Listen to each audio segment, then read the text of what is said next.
नमस्कार, देशोन्नतीमध्ये मी ऐश्वर्या शिंदे आपलं स्वागत करते।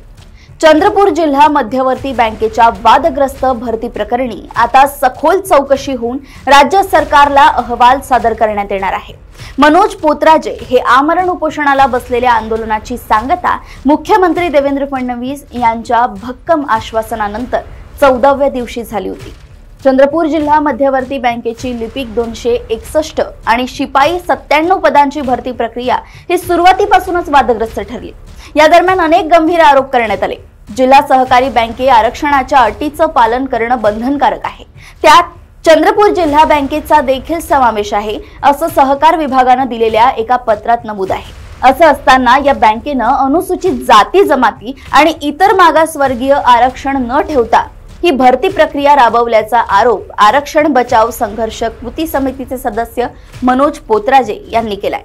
आरक्षण विरहित होणारी भरती रद्द करून या संपूर्ण प्रकाराची सखोल चौकशी करण्यात यावी ही मागणी घेऊन मनोज पोतराजे 16 जानेवारी पासून आमरण उपोषणाला बसले होते।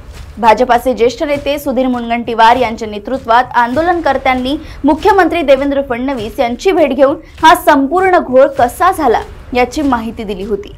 याची दखल घेत 28 जानेवारीला मुख्यमंत्र्यांनी मनोज पोतराजे यांच्याशी थेट फोनवरून संवाद साधत या प्रकरणाची सखोल चौकशी करण्याचं आश्वासन दिलं होतं। 2 दिवसात याबाबत आदेश काढणार असा शब्द दिल्यानं पोतराजे यांनी आंदोलन मागे घेतलं।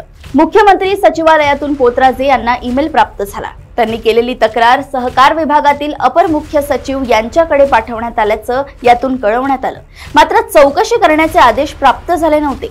असं असतानाच अखेर याबाबतचा आदेश प्राप्त झालाय।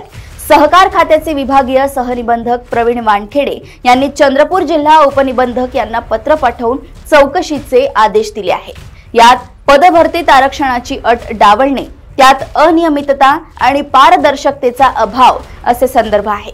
याविषयी सखोल चौकशी करून 7 दिवसात अहवाल सादर करण्याचे आदेश देण्यात आले आहेत।